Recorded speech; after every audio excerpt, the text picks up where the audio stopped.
Commander Kim Dae-ho stood on the broken balcony of what used to be the central command tower. Below him stretched the ruins of New Seoul Colony, the pride of human space exploration. Smoke still rose from the twisted metal that had once been homes, schools, and dreams. The air tasted of ash and melted plastic. Just 12 hours ago, this had been a city of 2 million people. Children had been playing in the parks. Families had been sitting down for dinner. Workers had been heading home after another day building humanity's future among the stars. Now there was only silence and the distant crackling of fires that refused to die. Dae-ho pressed his hand against the communication device in his ear. Static filled the channel, broken by desperate voices from across human space. The reports were all the same. Attack, destruction, death. "Commander, are you there?" The voice belonged to Captain Park So-jin, pilot of the rescue ship Busan Hope. Her words cut through the static like a knife. "I'm here," Dae-ho replied, his voice rough from breathing smoke. "What's the count?" "Bad news from everywhere, sir. Proxima Colony is gone. Complete orbital bombardment. Wolf Station reports total loss of life support systems. The farming world of New Busan is nothing but glass now." Dae-ho closed his eyes. New Busan had fed half the outer colonies. 300 million people lived there, growing food under the artificial suns that humanity had built in the darkness of space. How many survivors? "We're still counting, but..." So-jin's voice broke. "Sir, early estimates put the death toll at 3 billion. 3 billion people gone in 6 hours. The number hit Dae-ho like a physical blow. 3 billion. That was half of humanity's expansion into space. Generations of work, hope, and sacrifice wiped out in a single morning. Who did this, he asked, though he already knew the answer. The Vorthak Empire. They sent a message after the attacks ended, simple and direct. Your expansion ends here. Submit or face extinction. Dae-ho had heard of the Vorthak.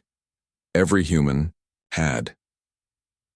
They controlled a third of the known galaxy, expanding through conquest and force.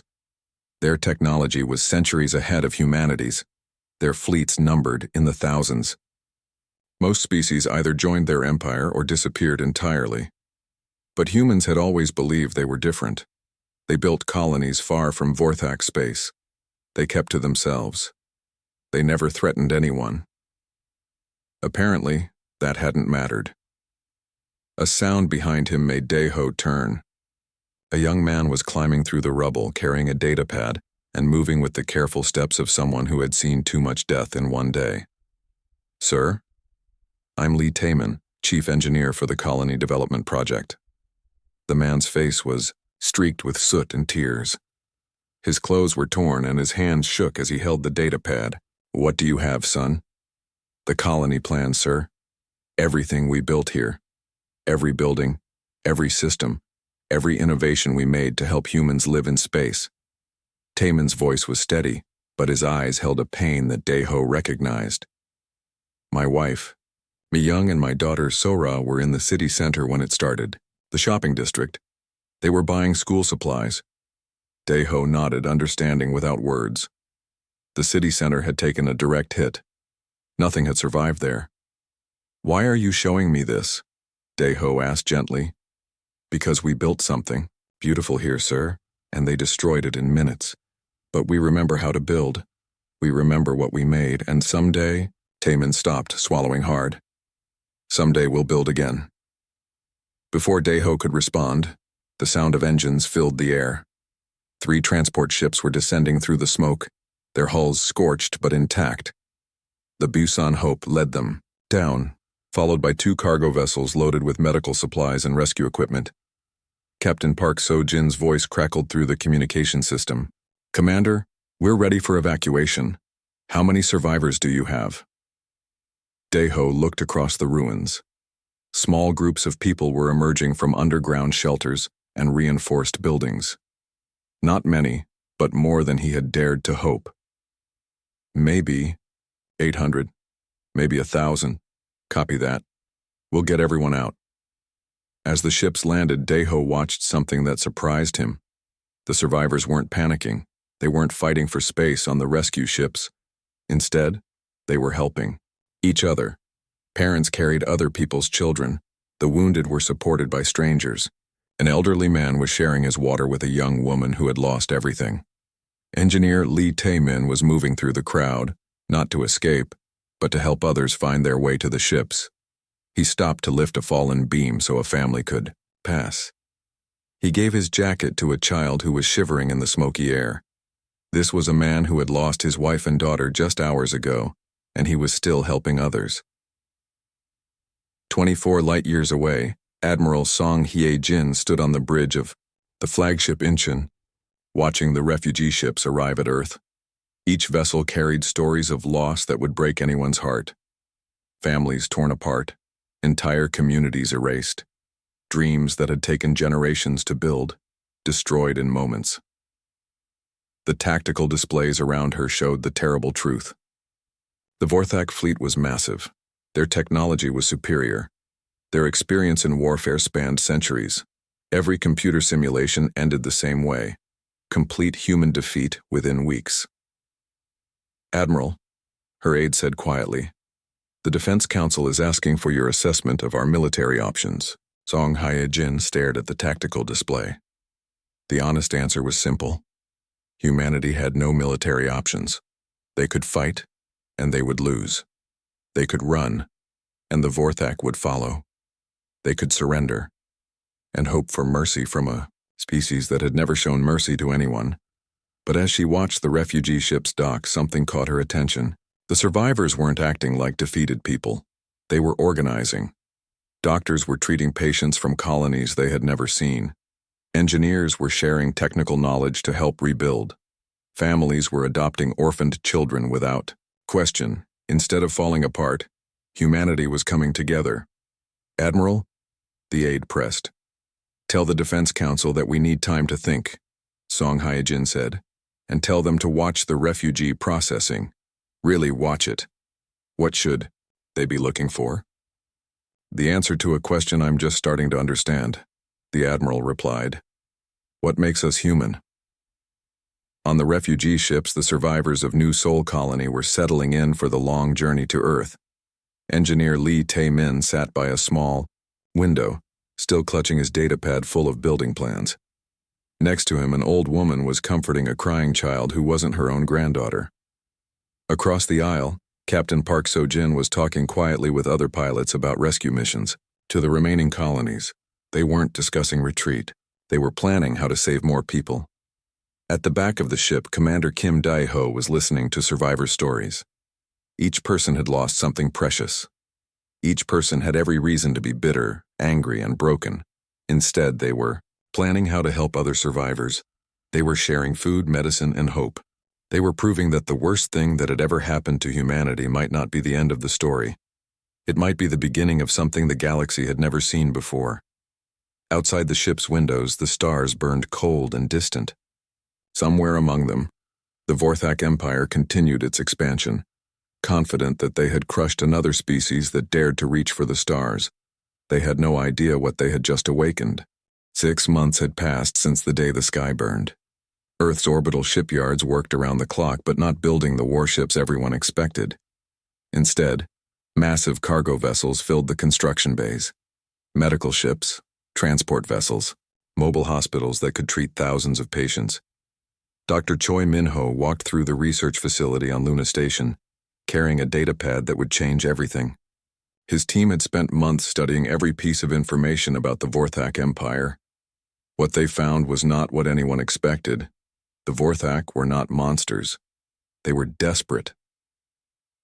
"Admiral Song," Dr. Choi said as he entered the command center, "I need to show you something important."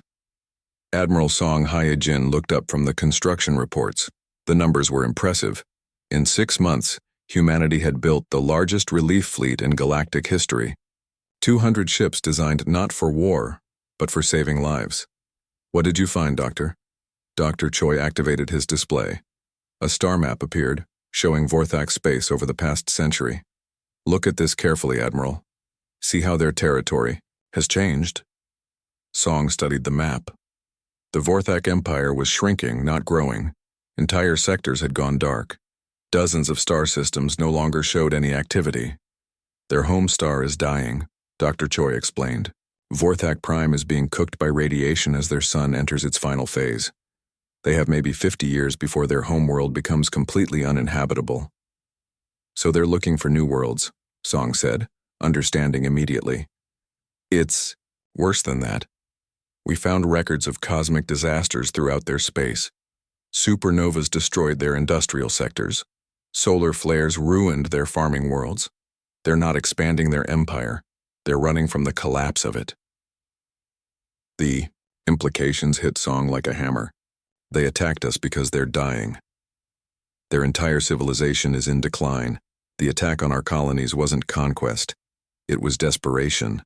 Captain Yoon Jae-sung had spent 3 months in deep space, using stealth ships to observe Vorthak movements.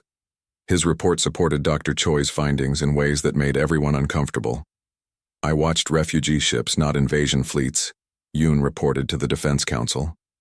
Millions of Vorthak civilians fleeing dead worlds, families with children just like ours. Their ships are breaking down. They're running out of food and medicine. President Moon Ji-woo sat at the head of the council table, listening to reports that challenged everything they thought they knew about their enemy. Around the table sat the leaders of what remained of human space. Admirals, scientists, engineers, and politicians who had spent months planning for war. Show them the refugee camp footage, Dr. Choi said.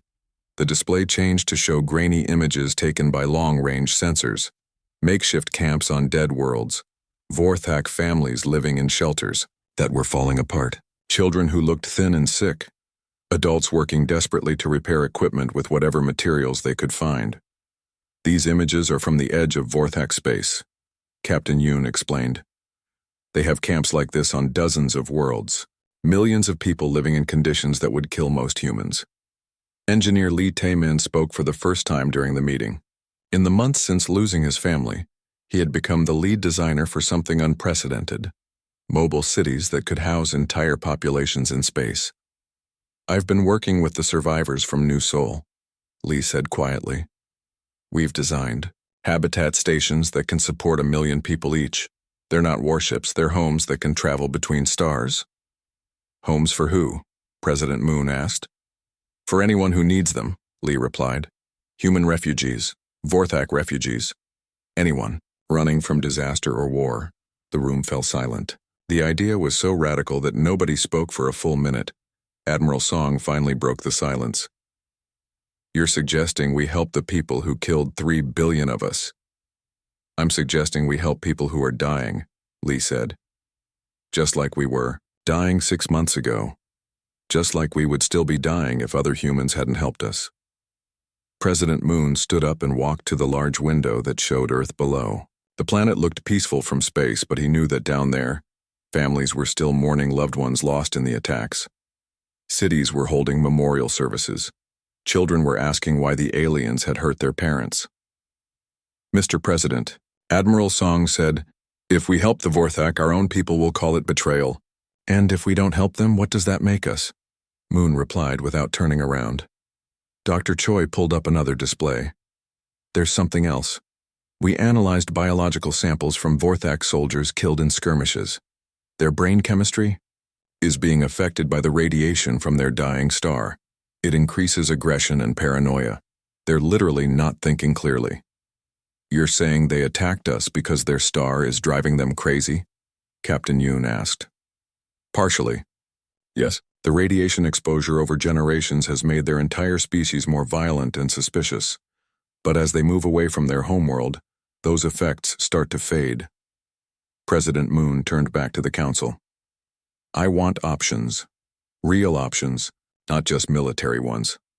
Sir, Admiral Song said carefully, the Defense Committee expects us to build a war fleet. The public wants revenge.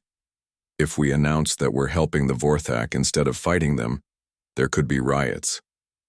Then, we don't announce it yet, Moon replied. We make a choice about what kind of species we want to be. Do we become like them, spreading violence across the galaxy? Or do we try something that's never been done before? Lee Tae-min activated his own display. The mobile habitat designs filled the room with blueprints and technical specifications. These can be built in our shipyards right now. Each one can house 1 million beings. Human or Vorthak, it doesn't matter. The life support systems work for both species. How many could we build? President Moon asked. With current resources? Maybe 50 in the next year. Enough to house 50 million refugees. And how many Vorthak need new homes? Dr. Choi checked his data. Our estimates suggest around 40 billion Vorthak are at risk from their dying star and cosmic disasters. The number hung in the air like a challenge. 40 billion lives, more than the entire human population of Earth and all its colonies combined. We can't save them all, Admiral Song said. We can't save them all alone, President Moon corrected, but maybe we can show them how to save themselves. Captain Park So-jin had been quiet during most of the meeting. She had spent months flying rescue missions, saving human survivors from destroyed colonies. Now she spoke up. I've seen what happens when people have hope, she said. The survivors we rescued didn't give up. They helped each other. They rebuilt. Maybe if we give the Vorthak hope instead of war, they'll remember how to be something other than conquerors. President Moon made his decision. We're going to do something unprecedented. We're going to offer the Vorthak Empire aid, medical supplies, temporary housing, and relocation assistance. Sir, Admiral Song protested, they'll think it's a trap. Maybe at first, but when they see we're serious, when they see we're actually helping their people instead of killing them, maybe something will change. Dr. Choi nodded.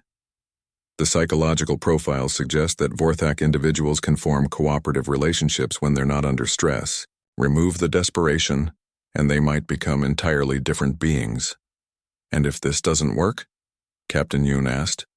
If they take our help and then attack us again? President Moon looked around the table at the faces of humanity's leaders. Some looked hopeful. Others looked terrified.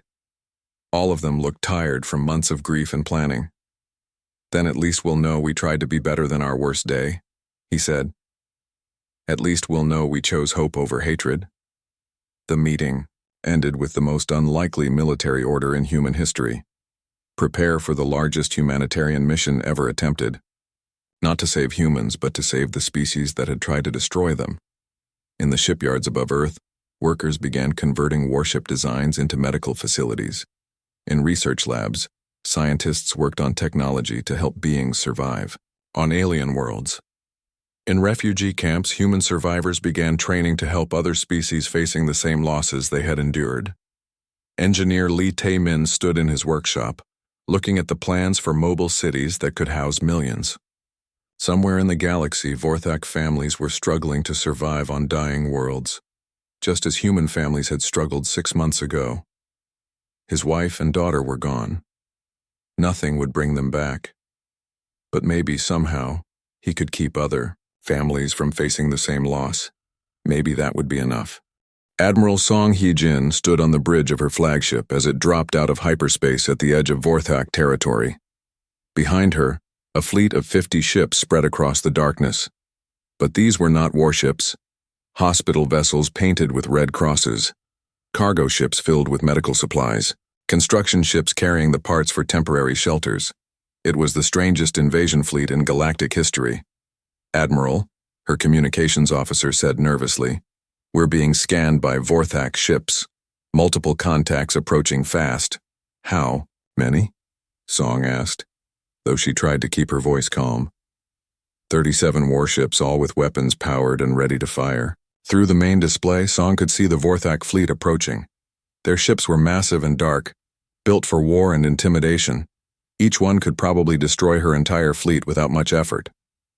Open a channel, she ordered. Channel. Open, Admiral. This is Admiral Song Hye-jin of the Earth Defense Force. We come under a flag of truce. We have an offer for Emperor Malthorn. The response came quickly, in the harsh clicking language of the Vorthak. The translator worked for several seconds before producing words in human language. This is War Commander Thylex of the Vorthak Empire. You will surrender your ships immediately, or be destroyed. You have 60 seconds to comply. Tell the war, Commander, that we're not here to fight, Song replied. We're here to help. We have medical supplies and temporary housing for Vorthak refugees. A long pause followed. Song could imagine the confusion on the Vorthak bridge. No species had ever approached them with offers of aid. "You lie," came the eventual response. "This is a trap." "No trap," Song said patiently. "We know about your dying homeworld. We know about the refugee camps. We want to help." Another pause, even longer this time. "You will follow our ships to the neutral station at Epsilon Relay. Any attempt to deviate from course will result in your immediate destruction." 3 days later, Song found herself in the strangest diplomatic meeting of her career. The station's central conference room had been modified to accommodate both human and Vorthak physiology. The gravity was higher than humans preferred, and the air mixture made breathing difficult, but it was neutral ground. Emperor Malthorn was nothing like Song had expected. She had imagined a monster, something alien and terrifying. Instead, she saw a being who looked tired and old. His scales, which should have been bright blue according to their files, had faded to a dull gray. His eyes held the same exhaustion she had seen in human refugees. Beside him stood a younger Vorthak with the bearing of a military officer. This was Princess Nixara, the Emperor's daughter and heir to the Empire. Her scales were brighter, but Song could see stress patterns around her eyes. The third Vorthak was smaller and clearly nervous. This was Zephyra, their translator, who kept checking her equipment as if afraid it might stop working at a crucial moment. "You come to mock us," Emperor Malthorn said through the translator, "to gloat over our weakness." Ambassador Kang Sujin, who had arrived the day before, spread a collection of data pads across the table. "We come to offer assistance, Emperor. These contain detailed plans for relocating 40 billion Vorthak citizens to habitable worlds." The translator paused, chittering rapidly with the Emperor. Finally, Zephyra spoke in broken human language. "We have no word for this concept. Assistance between enemies. Why do you help those who hurt you?" Kang looked at Admiral Song, then back at the Vorthak delegation. "Because we understand what it means to lose everything. 6 months ago, your people destroyed our colonies. Billions of humans died, but we learned something from our survivors." "What did you learn?" Princess Nixara asked. Her human language was better than the translator's. "We learned that the cycle of violence only ends when someone chooses to break it." Dr. Choi Min-ho activated one of the data pads. A holographic display showed detailed medical scans and treatment plans. "We also learned about the radiation effects from your dying star. We can help with that. These medical protocols can reduce the aggression and paranoia caused by long-term radiation exposure." Emperor Malthorn stared at the display for a long time. "You know about the star sickness? We call it radiation poisoning. It affects the brain chemistry of any species exposed to certain types of stellar radiation. It's treatable." Princess Nixara leaned forward. "You're saying our people can be cured of the rage?" "Not cured," Dr. Choi corrected gently, "but helped. Away from the radiation source with proper medical treatment, the effects fade over time." The Emperor's translator was working frantically, chittering and clicking as she tried to find words for concepts that didn't exist in Vorthak language. Finally, she gave up and spoke directly in human language. "Emperor asks why. Why help us? We destroyed your cities. We killed your people. Why not let us die?" Admiral Song answered this time. "Because that's not who we are. We could have built warships to destroy you. Instead, we built hospital ships to save you." The room fell silent. The three Vorthak talked among themselves in their clicking language for several minutes. Finally, Princess Nixara spoke. "I must tell you something," she said. "The attack on your colonies was not about conquest. It was about fear." "Fear of what?" Ambassador Kang asked. "Fear of dying. Fear of watching our people starve. Fear of admitting that the mighty Vorthak Empire was falling apart." The princess's voice became quieter. "I lost my own city to the star's radiation 3 years ago. 2 million Vorthak died in a single day when the protective barriers failed." Song understood immediately. "You know what we felt when you attacked our colonies." "Yes, and I know it does not excuse what we did. But desperation makes people do terrible things. Emperor Malthorn spoke again, and the translator worked to convert his words. The Emperor says that several outer worlds have already rebelled against the Empire. They believe we are weak for not conquering more territory. If we accept your help, more worlds may revolt. What if accepting our help makes you stronger, not weaker? Ambassador Kang suggested. What if working together gives both our species a better chance of survival? The Emperor's eyes widened at this idea. Through the translator, he asked, "You would work with us? Share technology and resources?" "That's exactly what we're proposing," Kang confirmed. "Joint colonies where both species can live safely. Shared research to solve problems neither of us can handle alone. Trade agreements that benefit everyone." Princess Nixara stood up suddenly. "Father, I want to see their ships." "That is not wise, daughter. Please, if they are lying, I will." "No. If they are telling the truth, we need to understand what they are offering." An hour later, Princess Nixara walked through the medical bay of the hospital ship Mercy. Human doctors were treating Vorthak refugees who had been picked up from a disabled transport. The aliens were receiving the same care as human patients. No discrimination, no special treatment for enemies. "How many Vorthak have you helped so far?" she asked Captain Park Sojin, who was giving her the tour. "About 3,000. Most were suffering from radiation sickness or malnutrition. We've been able to save almost all of them." The princess stopped at one medical bed where a young Vorthak was sleeping peacefully. "That is Kylix. He is only 15 cycles old. His parents died when their transport's life support failed." "He'll be fine," Dr. Choi said, checking the medical readings. "The radiation damage is reversible at his age. In a few weeks, he'll be completely healthy." "And then what happens to him?" "That depends on what your people decide," Captain Parkey replied. "We have foster families ready to take in Vorthak orphans, but we're hoping to reunite children with surviving relatives." Princess Nixara looked around the medical bay. Humans and Vorthak were working together, treating patients of both species. "This is not what I expected from the people who conquered half the galaxy." "We haven't conquered anyone," Dr. Choi said. "That's not who we are." "Then who are you?" Captain Park thought for a moment. "We're the people who choose to build instead of destroy, even when destruction would be easier." When the princess returned to the conference room, her father could see that something had changed in her expression. "What did you see, daughter?" "I saw the future, father. A future where Vorthak children grow up without fear. Where our people don't have to choose between conquest and death." She turned to the human delegation. "How do we begin?" Ambassador Kang smiled for the first time in months. "We begin with trust, small steps, joint projects, shared goals." Emperor Malthorn was quiet for a long time.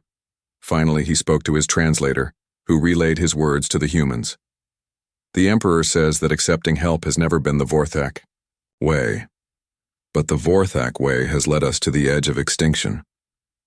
The translator paused, listening to more clicking sounds. He asks if you truly believe that cooperation is stronger than conquest. "We don't just believe it," Admiral Song replied. "We're going to prove it. The formal negotiations would take weeks. Treaties would need to be written. Logistics would need to be planned. But in that moment, as two species looked at each other, across a conference table, something unprecedented happened in galactic history. Instead of seeing enemies, they began to see hope. The news of Emperor Malthorn's acceptance sent shockwaves across both civilizations. On Earth, angry crowds gathered outside government buildings. Signs read, "Remember New Soul" and "No Mercy for Murderers." News reporters asked the same question, over and over. How could humanity help those who had killed billions of innocent people? President Moon Ji-woo stood before the Global Assembly, facing representatives from every human world. The hall was packed with people who had lost family members in the attacks. The anger in the room was thick enough to cut with a knife. "I know what you're feeling," Moon said, his voice carrying across the silent chamber. "I lost my nephew on Proxima Colony. He was 7 years old. He wanted to be a space engineer like the ones who built the colonies." The president paused, looking out at faces filled with grief and rage. "You want to know why we're helping the Vorthak instead of destroying them?" You want to know what kind of species we are? I'll tell you. We are the species that chooses who we become. We can become like them, spreading death across the galaxy, or we can become something the universe has never seen before. A woman in the front row stood up. Her name was Dr. Kim Yoon-ji, and she had lost her entire research team on Wolf Station. What about justice, Mr. President? What about making them pay for what they did? Justice and revenge are not the same thing, Moon replied. Justice is preventing this from happening again. Justice is building a galaxy where no species has to choose between conquest and death.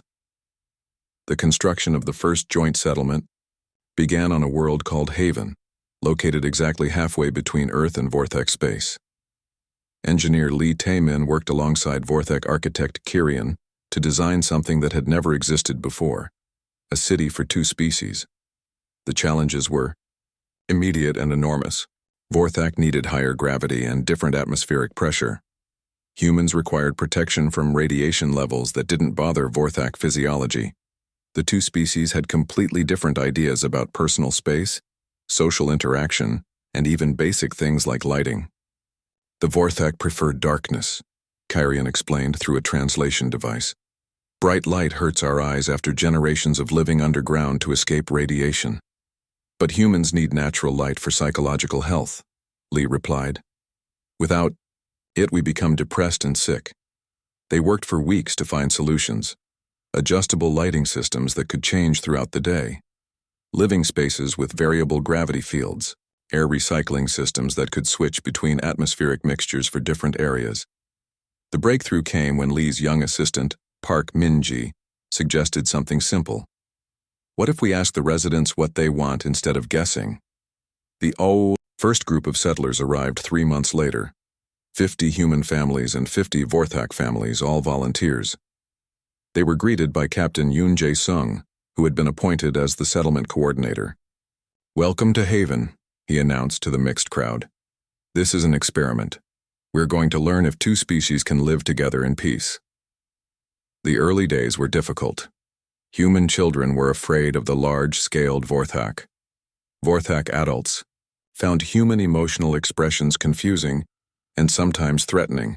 There were arguments about noise levels, food preparation smells, and sleeping schedules. But there were also small miracles.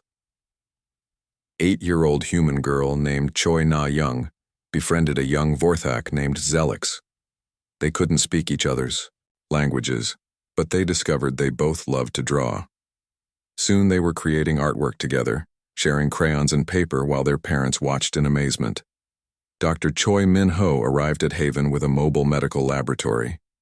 His first patient was an elderly Vorthak named Thane, who had been suffering from radiation poisoning for 20 years. The treatments were experimental, but within weeks, Thane's aggression faded, and his natural curiosity returned. I had forgotten what it felt like to think clearly, Thane said through the translator. For years, every small problem felt like a threat worth fighting over. Now I can see that most problems have peaceful solutions. The real test came when a group of human protesters arrived at Haven. They had traveled from Earth specifically to disrupt the settlement. Their leader was Colonel Jang Woo-seok, a military officer who had lost his entire unit during the Vorthak attacks. This is wrong, he announced to anyone who would listen. We're betraying our own dead by helping their killers. The confrontation happened in Haven's Central Plaza. About 50 protesters faced off against both human and Vorthak settlers. Captain Yoon positioned himself between the two groups, trying to prevent violence. I understand your anger, Yoon said to Colonel Jang. But look around you. Look at what we're building here.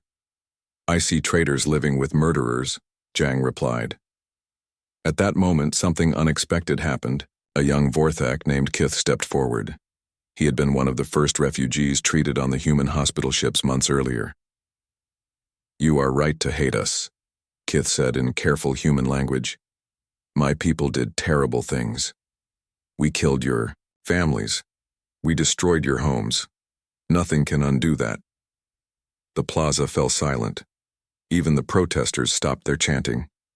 But I want to tell you something, Kith continued. Before the humans helped us, I was full of rage all the time, Everything made me angry. I wanted to fight and destroy. The radiation from our dying star had poisoned my mind. He pointed to the mixed group of settlers behind him. These humans could have let me die. Instead, they healed me. They gave me a chance to become someone better than the worst thing I ever did. Colonel Zhang stared at the young Vorthak. That doesn't bring back my soldiers. No, Kith agreed. Nothing will bring them back. But maybe we can make sure no other soldiers have to die in wars between our people. An elderly human woman named Mrs. O stepped out of the crowd. She had lost her grandson on New Sol Colony. I came here angry, she said. I wanted to see the aliens suffer like we suffered. She walked over to stand beside Kith. But I've been watching these families for 3 months.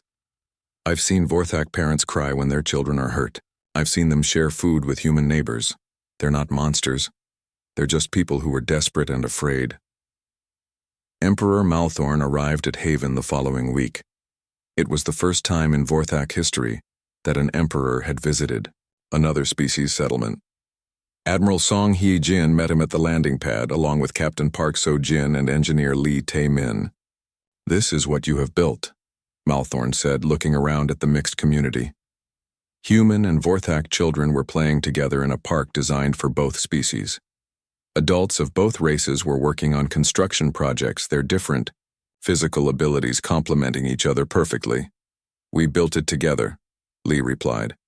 Humans and Vorthak, working as partners. The Emperor watched a group of Vorthak teenagers helping an elderly human man repair his garden. 6 months ago, those same teenagers might have been training to fight humans. Now they were learning human agriculture techniques.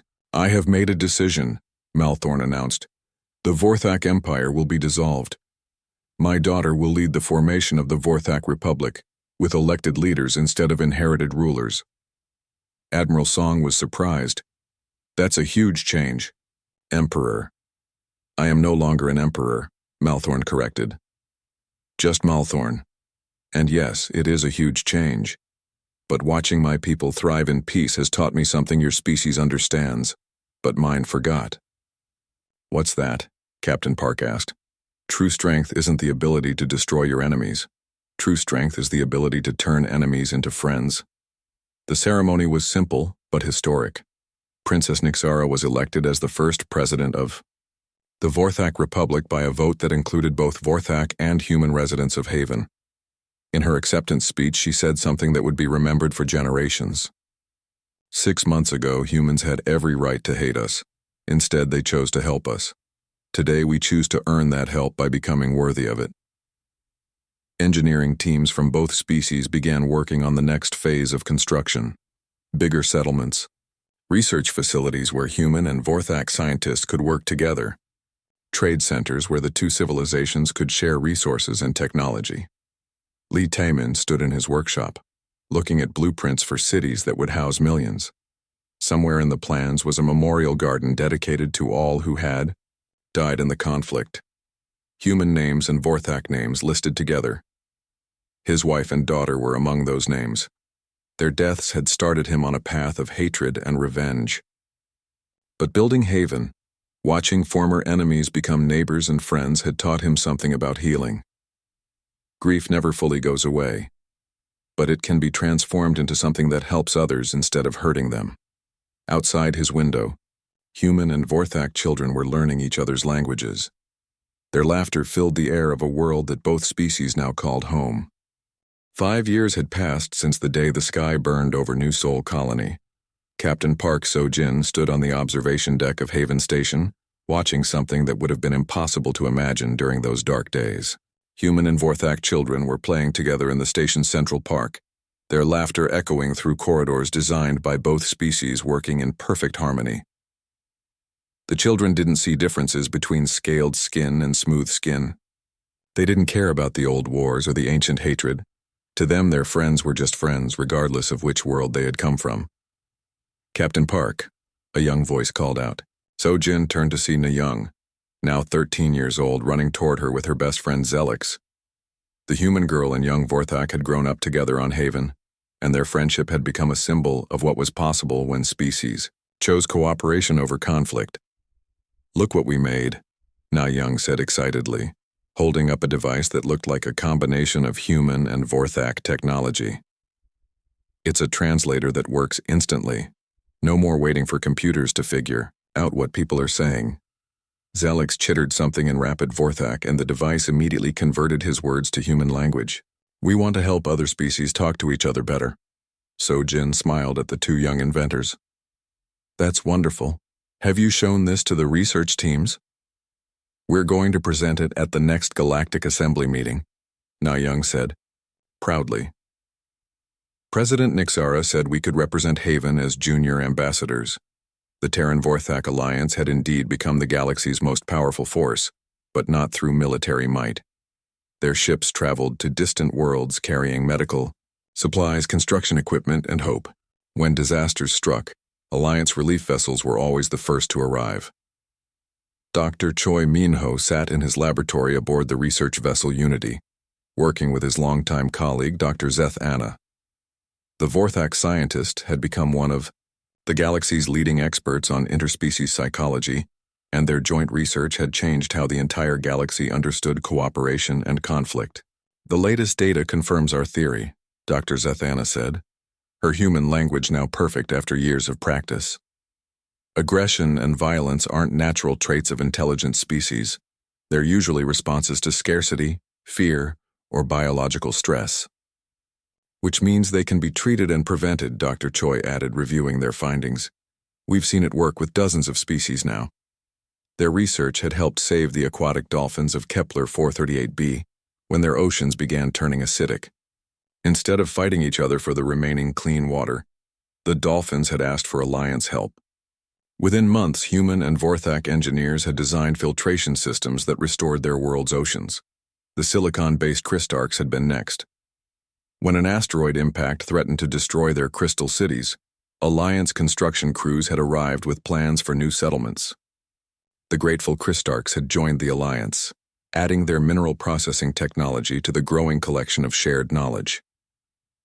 Engineer Lee Taemin walked through the newest settlement on Terra Nova, watching construction crews put the finishing touches on the 1,000th joint colony.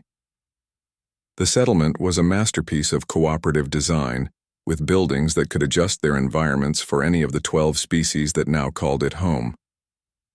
Standing beside him was President Nixara, who had traveled from the Vorthak Republic to attend the opening ceremony.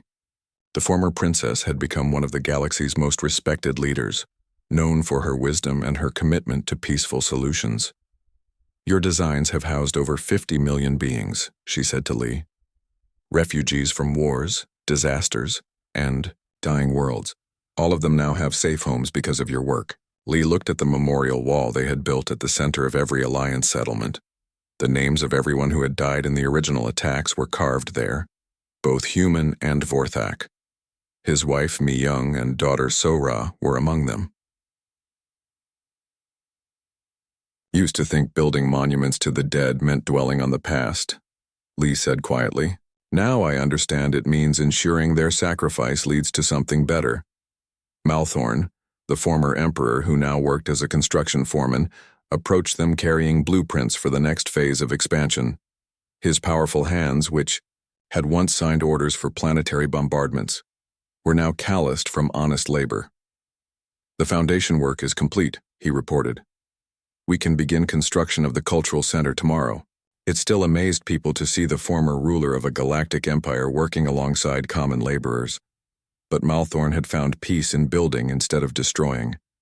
His transformation had inspired thousands of other former Vorthak military officers to choose construction over conquest. Any word from the deep space monitoring stations? President Nixara asked. Actually, yes, Malthorn replied. We received a distress signal from the Andromeda sector, another species facing extinction. Their star is going supernova and they have nowhere to go. How many people? Lee asked. About 2 billion. They call themselves the Harmony. They've been trying to evacuate their homeworld, but their technology isn't advanced enough for interstellar travel. President Nixara didn't hesitate. We'll send a relief fleet immediately. How soon can we mobilize? The ships are already being prepared, Malthorn said. Admiral Song predicted we'd get calls for help, so she keeps evacuation fleets on standby. Admiral Song Hyejin, now director of the Galactic Relief Corps, had indeed been expecting the call. She stood on the bridge of her flagship, watching dozens of ships prepare for departure. Human medical vessels, Vorthak construction ships, Dolphin, water purification systems, and Crystarch mineral processors. The combined fleet represented the best of what each species could offer. Ambassador Kang Soo-jin joined her on the bridge, carrying the Standard Alliance message that had become famous. Across the galaxy, it was simple and direct. "We're here to help." "Do we know anything about these Harmony people?" Song asked. "Only that they're peaceful and they're dying," Kang replied. Their message was desperate. They said they'd tried everything and were running out of time. "Then we'll give them time," Song said, "and hope." As the relief fleet jumped to hyperspace, Song reflected on how much had changed since that terrible day 5 years ago. The human species had faced extinction and chosen to respond with compassion instead of revenge. That choice had transformed not just humanity, but the entire galaxy. The Alliance now included 23 different species, all working together to explore space, share resources, and help those in need. Wars between member species had become virtually extinct. When conflicts arose, they were resolved through negotiation and compromise rather than violence. Back on Haven, children attended schools where they learned the real history of their worlds. They studied the attacks on human colonies, the desperate flight of the Vorthak people, and the choice to respond with aid instead of anger. They learned that their parents and grandparents had been given a choice between hatred and hope, and had chosen hope. The memorial garden at the center of Haven had become a place of pilgrimage for people from across the galaxy.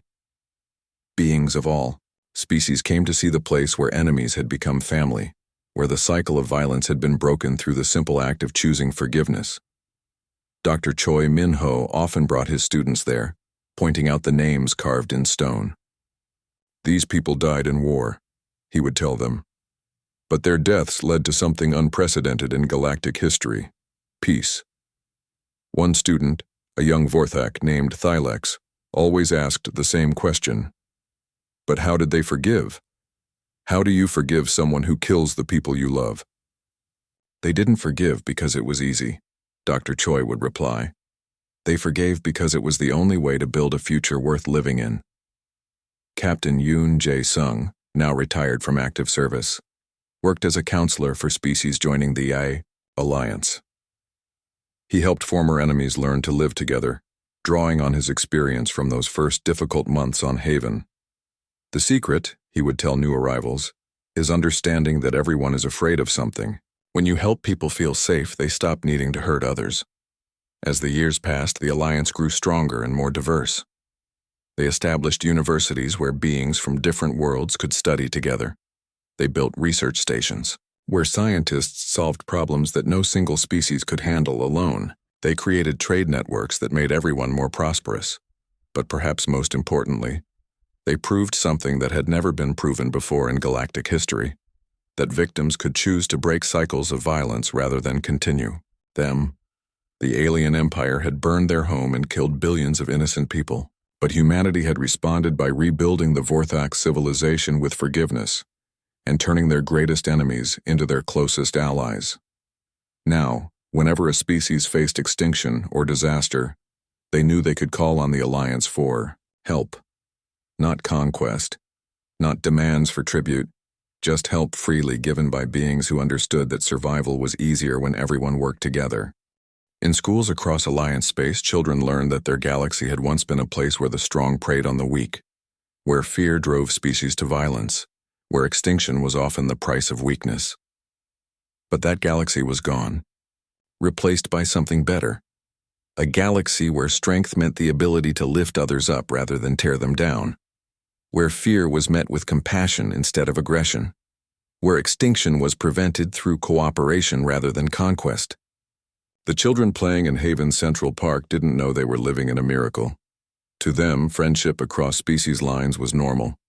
Peace between different worlds was just how things were. The idea of solving problems through war seemed as ancient and barbaric as their grandparents' stories made it sound. And perhaps that was the greatest legacy of all. Raising a generation that couldn't imagine choosing hatred over hope, violence over forgiveness, or revenge over the chance to build something beautiful from the ashes of the past.